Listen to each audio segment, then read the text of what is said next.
मैं कक्षा 9वीं का छात्र हूँ। आज हम महात्मा हंसराज जी की जयंती पर यहाँ उपस्थित हुए हैं। इस शुभ अवसर पर मैं और मेरे कुछ सहपाठी आपके सामने एक नाटिका प्रस्तुत करने जा रहे हैं, जो महात्मा हंसराज जी के संघर्षों को भली भांति दर्शाती है। महात्मा हंसराज जी का जन्म 19 अप्रैल 1864 में पंजाब प्रांत के होशियारपुर जिले में बजवाड़ा ग्राम में हुआ। उनकी माता जी का नाम गणेश देवी था। तो आइए हम प्रथम दृश्य देखते हैं। माता गणेश देवी का गाय की सेवा करते हुए चारा डालने के लिए कमरे में जाना और वहां पर प्रसव पीड़ा के कारण अचेत होकर गिर जाना तथा वहीं बच्चे को जन्म दे देना। बच्चे की रोने की आवाज सुनकर ग्रामीण औरतों का आना।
अरे बहना, मुझे तो लगता है यह भगवान का चमत्कार है।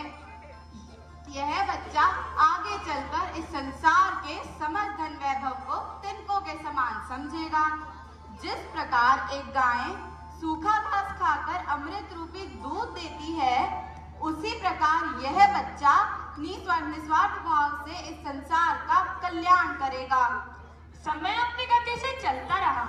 पिता चुन्नीलाल जी ने बेटे हंसराज को देवनागरी अक्षरों का ज्ञान कराया और प्राथमिक शिक्षा हेतु विद्यालय में प्रवेश कराया, जो कि उनके घर से कुछ 3-4 मील की दूरी पर था।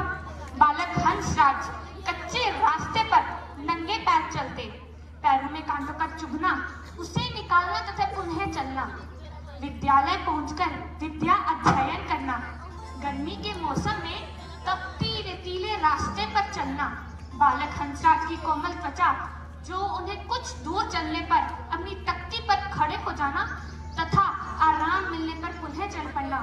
शायद इसी कारण उनमें अपार सहन शक्ति व तपस्या के भाव पैदा हुए।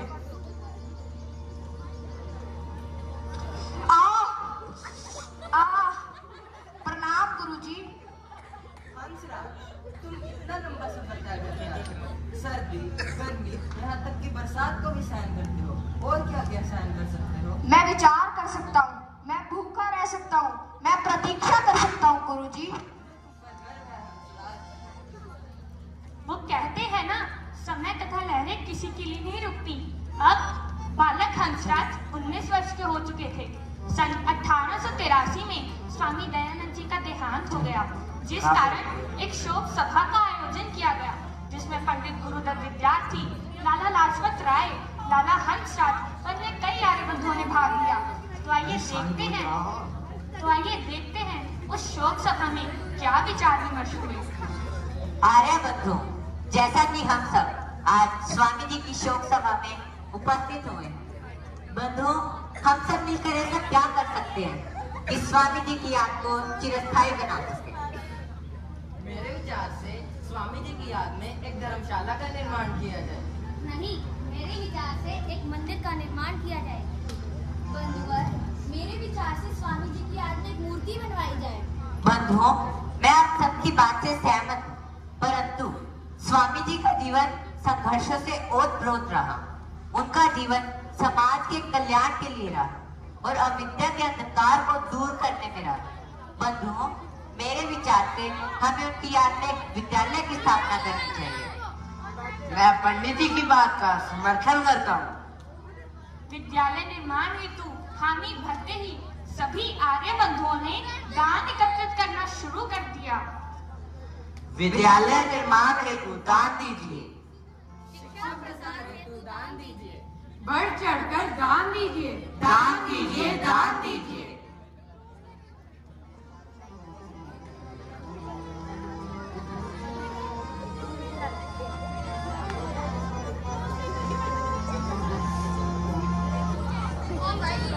पंडित जी, दान तो पर्याप्त इकट्ठा हुआ है, जिसमें कुछ कक्ष एवं अध्यापकों के मानदेय की व्यवस्था हो जाएगी, परंतु इस धन से हेडमास्टर की नियुक्ति एवं उनके वेतन की व्यवस्था नहीं हो पाएगी। तब तो चिंता की कोई बात ही नहीं है। मैं हेडमास्टर के पद पर आजीवन बिना वेतन के कार्य करूंगा। हंसराज जी, आपने स्वामी दयानंद जी के सपने को साकार करने के लिए जो त्याग किया है तो कोई महान आत्मा ही कर सकती है। इसलिए आज से आप लाला हंसराज नहीं, महात्मा हंसराज कहलाएंगे। महात्मा हंसराज, महात्मा हंसराज। महात्मा हंसराज, महात्मा हंसराज जी ने हेडमास्टर के पद के लिए अपनी स्वीकृति तो दे दी, परंतु आर्थिक स्थिति कमजोर होने के कारण परिवार की चिंता उन्हें मन ही मन सताने लगी। एक दिन महात्मा हंसराज जी अपने घर पर तख्त पर बैठे हुए थे, तभी उनके बड़े भाई मुल्खराज वहां आ पहुंचे। तो आइए देखते हैं मुल्खराज जी ने महात्मा हंसराज जी से क्या कहा।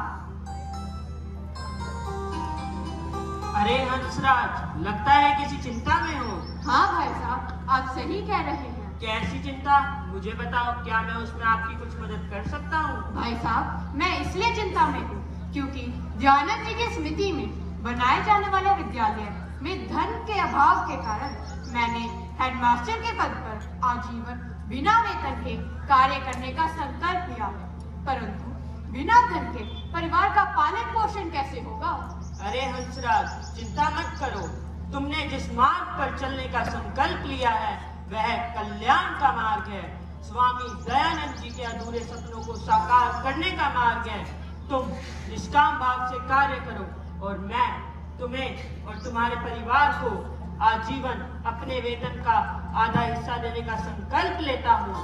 धन्यवाद भाई साहब, मैं आपका आभारी रहूंगा।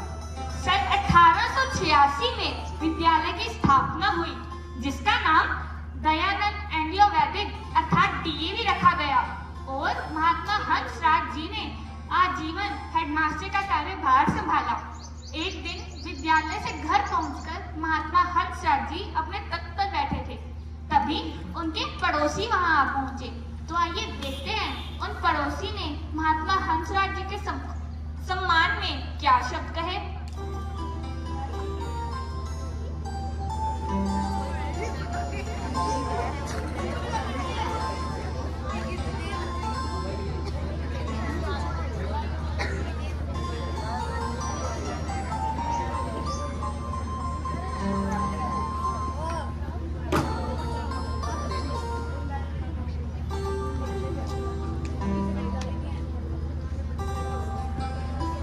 महात्मा जी, क्या मैं अंदर आ सकता हूँ? हाँ आइए, कहो कैसे आना हुआ?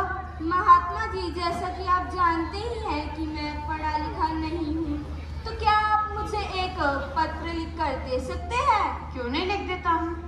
बंधुवर, मेरा पेन वहाँ मेज पर पड़ा है, कृपया उसे उठा लाइए। क्या महात्मा जी, पेन तो आपकी जेब में ही है। देखो बंधुवर, ये पेन मेरी डीएवी संस्था की है और मैं अपने व्यक्तिगत कार्य के लिए डीएवी संस्था की कोई भी वस्तु नहीं अपनाता, इसलिए आप मेरी ही पेन ले आइए। वह पड़ोसी कलम लेके आने के पश्चात पत्र लिखवाता है और कहता है, ये लीजिए महात्मा जी। महात्मा जी, मैंने आज तक आपके जैसे विचारों वाला व्यक्ति कभी नहीं देखा। एक दिन विद्यालय के कार्यालय में महात्मा हंसराज जी अपने स्थान पर बैठे हुए थे, तभी वहां एक बच्चे के अभिभावक आ पहुंचे। तो आइए देखते हैं उन अभिभावक ने महात्मा हंसराज जी के सम्मान में क्या शब्द कहे।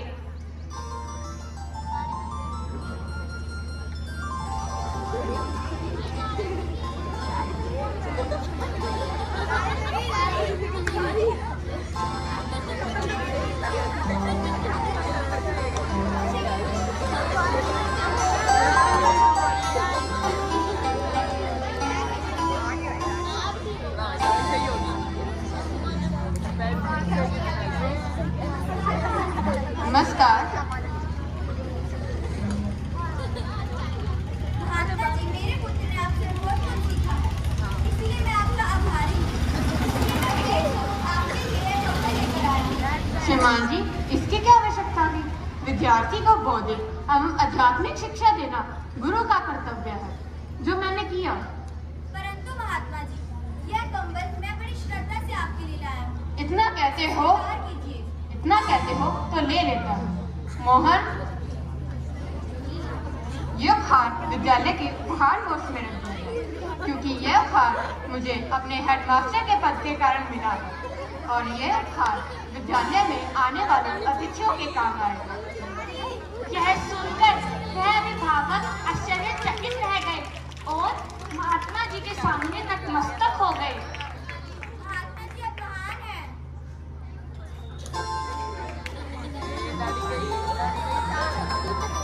और इसी के साथ हमारी नाटिका का अंत होता है। कृपया सभी विद्यार्थीगण हमारा साथ देने के लिए प्रतिज्ञा के लिए अपने अपने स्थान पर खड़े हो जाएं।